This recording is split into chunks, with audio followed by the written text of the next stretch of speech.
அலகு குத்துறது இந்த மாதிரியும் பக்தர்கள் வந்து நேர்த்திக்கடன் செலுத்தும் முருகப்பெருமானுடையக்கு நிறைவேற்றுவாங்க. ஆடி கிருத்திகை அன்னைக்கு பார்த்தீங்கன்னா முருகப்பெருமானுக்கு பால் அபிஷேகம் செய்கிறது வந்து ரொம்ப சிறப்பானதுங்க. ஏராளமான பக்தர்கள் அந்த அன்னைக்கு பார்த்தீங்கன்னா பால் குடம் ஏந்தி வந்து முருகருக்கு அபிஷேகம் செய்வாங்க. இந்த கிருத்திகை நட்சத்திரத்தோட விரத பலன்கள் பார்த்தீங்கன்னா, ஆடி கிருத்திகையில் முருகனை விரதம் இருந்து வழிபட்டால் கேட்ட வரங்கள் கண்டிப்பாக கிடைக்கும். குறிப்பாக குழந்தை வரம், திருமண வரம், பதவி உயர்வு, செவ்வாய் கிரகத்தால பாதிக்கப்பட்டவங்க, திருமண தடை, செவ்வாய் தோஷம், வம்பு வழக்குகளில் சிக்கி இருக்கிறவங்க, இவங்க எல்லாருமே பார்த்தீங்கன்னா ஆடி கிருத்திகையில விரதம் இருந்து முருகப்பெருமான வழிபட்டு வந்தீங்க அப்படின்னா இந்த பிரச்சனைகள், கவலைகள் எல்லாமே கண்டிப்பா நீங்கும். ஆடி கிருத்திகை எப்போது?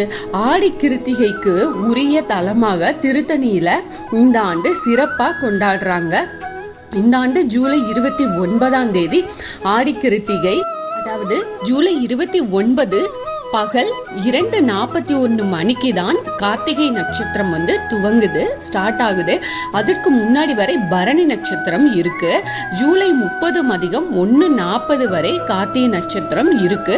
பொதுவாக கார்த்திகை இந்த விரதம் இருப்பவர்கள் பரணியிலிருந்தே இந்த விரதத்தை நம்ம ஸ்டார்ட் பண்ணிடணும் அப்படிங்கிறது தான் நியதி. இந்த விரதத்தோட நியதி பரணியில் துவங்கி கார்த்திகை முடியும் வரை இந்த விரதத்தை வந்து கடைபிடிக்கணும். வழக்கப்படி ஜூலை 29 காலையிலேயே நீங்க விரதத்தை நாம துவங்கிடலாம். ஜூலை 30 மாலை நாம நிறைவு செய்யலாம். இல்லைன்னா திருச்செந்தூர் கோவில் நேரத்தை கணக்கில் எடுத்து விரதம் இருப்பவங்க வந்து ஜூலை 30 காலையில விரதத்தை தொடங்கி மாலையில நீங்க அன்னைக்கு ஃபுல்லா விரதம் இருந்து மாலையில முடிச்சுக்கலாம்.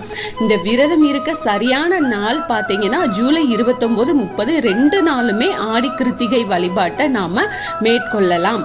சூரிய உதய காலத்தின் போது என்ன திதி நட்சத்திரம் உள்ளதோ அது அன்றைய நாளுக்கான திதி நட்சத்திரம் தான். அப்போ அதன் அடிப்படையில ஜூலை 30 சிலர் வந்து ஆடி கிருத்திகையாக கணக்குல எடுத்துக்கொண்டு விரதம் இருப்பாங்க. 2 நாட்களும் உபவாசமாக இருந்து விரதம் இருக்க முடியும் அப்படிங்கிறவங்க இந்த 2 நாளுமே நீங்க தாராளமா கடைபிடிக்கலாம்.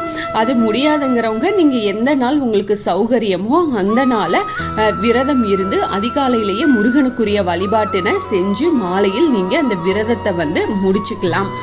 வீட்டில் வந்து நீங்க விக்கிரகம் இல்லைன்னா போட்டோ இது வச்சிருந்தீங்க அப்படின்னா கண்டிப்பா பால் அபிஷேகம் முருகப்பெருமானுக்கு பண்ணுங்க. கண்டிப்பா உங்களுக்கு கை மேல பலன் கொடுக்கும். கந்த சஷ்டி கவசம் படிங்க, திருப்புகழ் படிங்க, இல்லைன்னா வேல்மாறல் படிங்க. உங்களுக்கு உங்ககிட்ட எந்த புக்கு இருக்கோ அது வந்து முருகப்பெருமானுக்கு விரதம் இருந்து நீங்க மனசார முழு மனதோட முழு நம்பிக்கையோட நீங்க விரதம் இருந்து உங்க கோரிக்கை என்னவோ ஏதாவது அந்த ஒரு கோரிக்கையை வச்சு நீங்க விரதம் இருந்து நீங்க வழிபாடு செஞ்சீங்க அப்படின்னா நிச்சயமா உங்க கோரிக்கை நிறைவேறும். முருகப்பெருமான் நிறைவேற்றி கொடுப்பாரு. அதனால நீங்க ஜூலை 29 மதியத்திலிருந்து கிருத்திகை நட்சத்திரம் ஸ்டார்ட் ஆகுது. நீங்க வந்து எப்போ விரதம் இருக்கணும், என்ன பண்ணணும்னு நீங்க முடிவு பண்ணிக்கோங்க. முடிவு பண்ணி முருகப்பெருமானோட அருளால உங்க பிரார்த்தனைகள் எல்லாமே நிறைவேறட்டும். Thank you friends. என்னோட சேனலுக்கு தொடர்ந்து சப்போர்ட் பண்ணுங்க, லைக் பண்ணுங்க, ஷேர் பண்ணுங்க, கமெண்ட் பண்ணுங்க. ப்ளீஸ் மறக்காம சப்ஸ்கிரைப் பண்ணுங்க, பெல் ஐகானை கிளிக் பண்ணுங்க. மீண்டும் அடுத்த பதிவில் சந்திப்போம்.